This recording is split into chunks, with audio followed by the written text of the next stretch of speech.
Bring back Dr. Park Ji-kwang, a research fellow at the Sejong Institute, to ask more questions about what we can expect from President Trump's visit to South Korea. Now, you've briefly touched upon the issues that are expected to take center stage. Now, going back to that, can we expect some tangible outcome this time from the summit talks? For instance, perhaps a surprisingly new solution to North Korea's nuclear issue?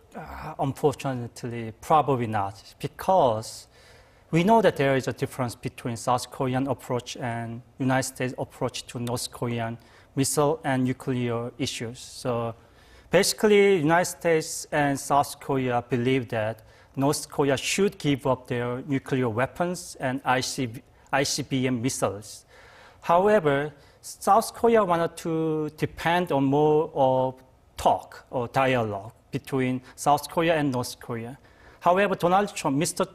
Donald Trump does not believe really talk can work to resolve this issue. So he wanted to make North Korea give up their nuclear weapon through economic sanctions and probably military actions. And we know that President Trump has very strong position on this issue.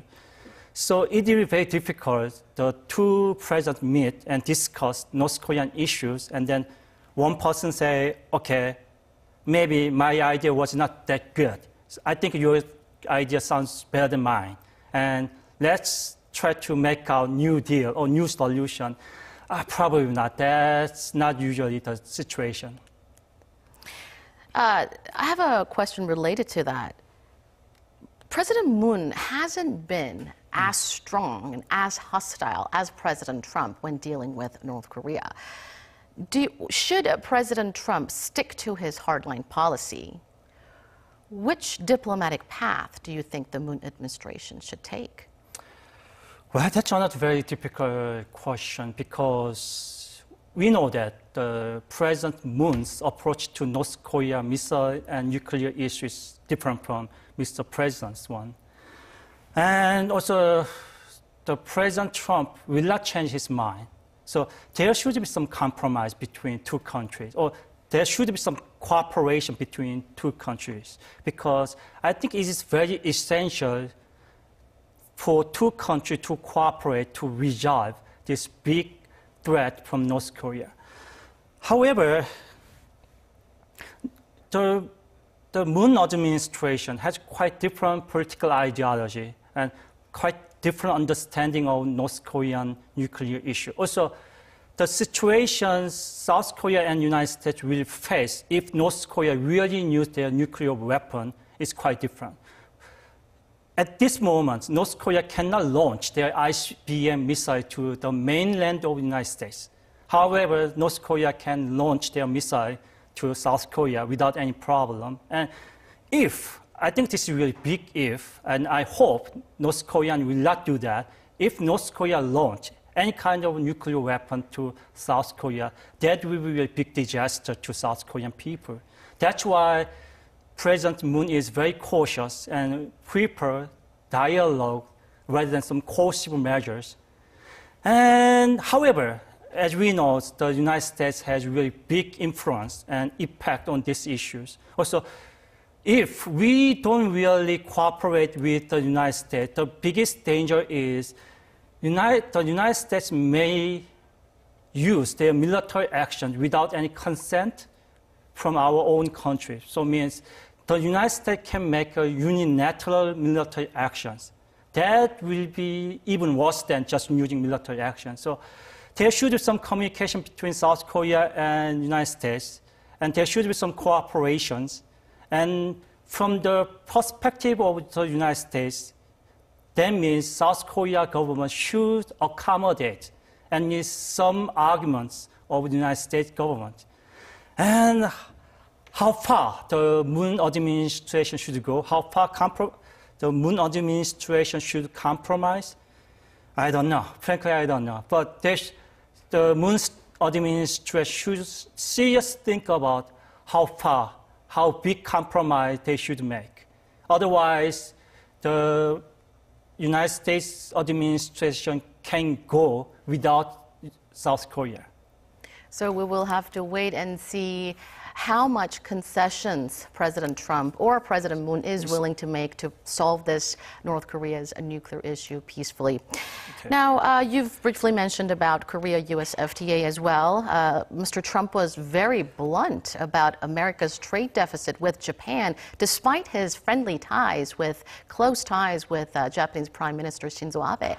How far do you think President Trump will go in expressing his discontent about the KORUS, Korea-U.S. FTA? Well, that's another very difficult question. Well, I think actually the South Korea has really good excuse why we should not renegotiate the FTA with the United States again, because we already negotiated like 10 years ago. And both parties agreed to have this Korea-U.S. FTA. Now what the President Trump tried to say is, okay, we voluntarily agree this FTA between the United States and Korea.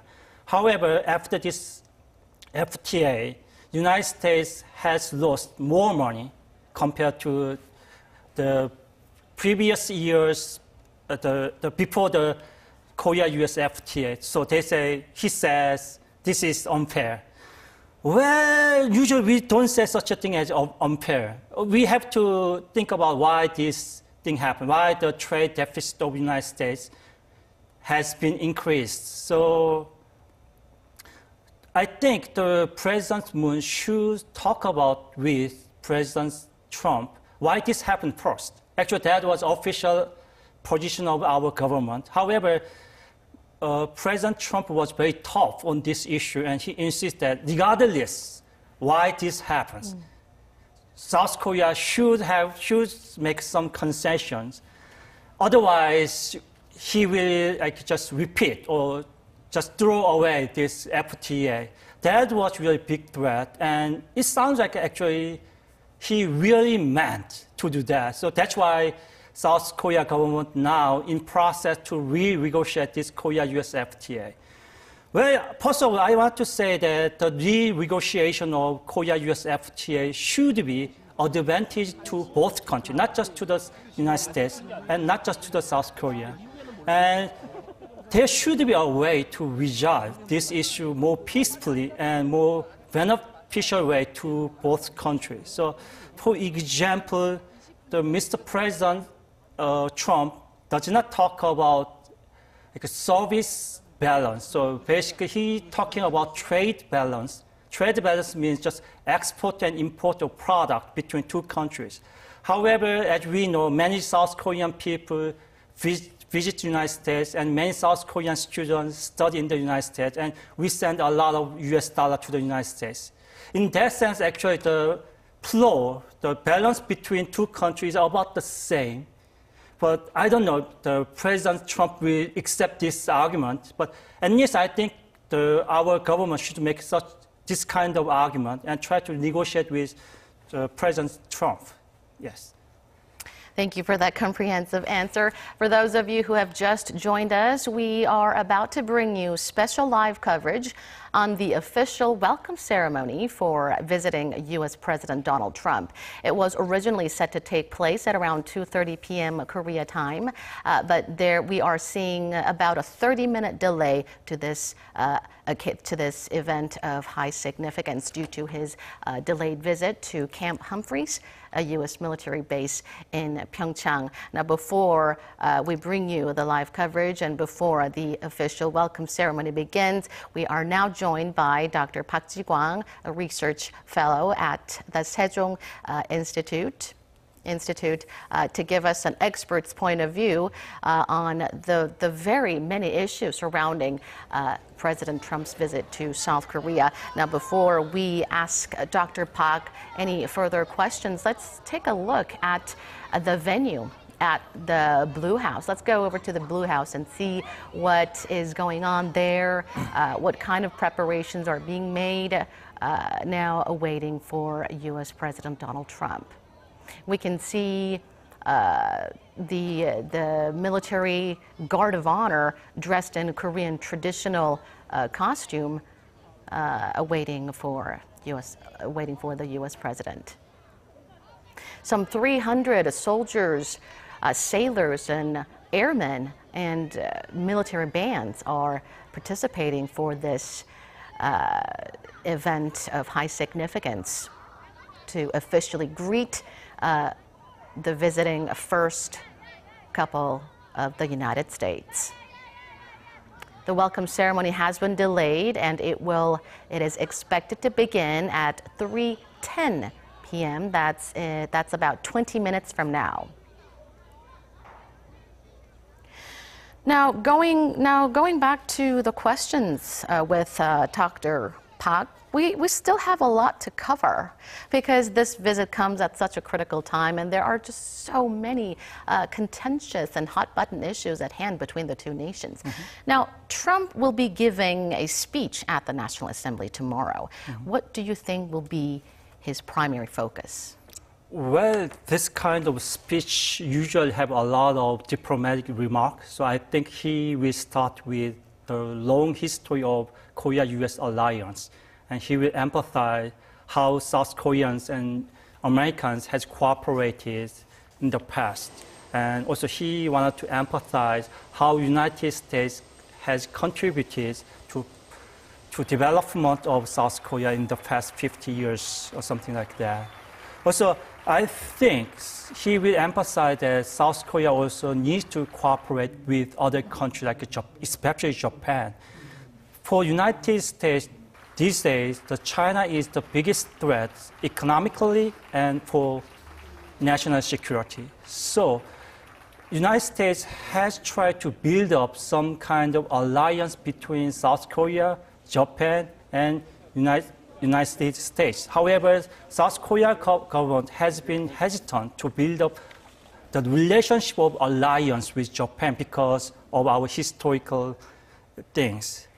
However, the United States and President Trump believe that the liberal democratic country should be united against North Korea and China. So I think he will emphasize that. Also, he will give some thankful remark about the Camp Humphrey, because the 92% of the cost of building Camp Humphrey was paid by South Korean government. So definitely he will mention about that. Also in Japan, surprisingly, he mentioned about the excellence of United States weapons. So I will not be surprised if Mr. President says United States weapons are very good and South Korea should buy those weapons. You wouldn't be surprised? No. And do you think the South Korean military will be happy to reply to his request? Well, I think South Korean military will be happy with any kind of purchase of any kind of weapons. Yes. So I think they will be pretty happy because they want to have more weapons, like many other generals and army officers. Yes.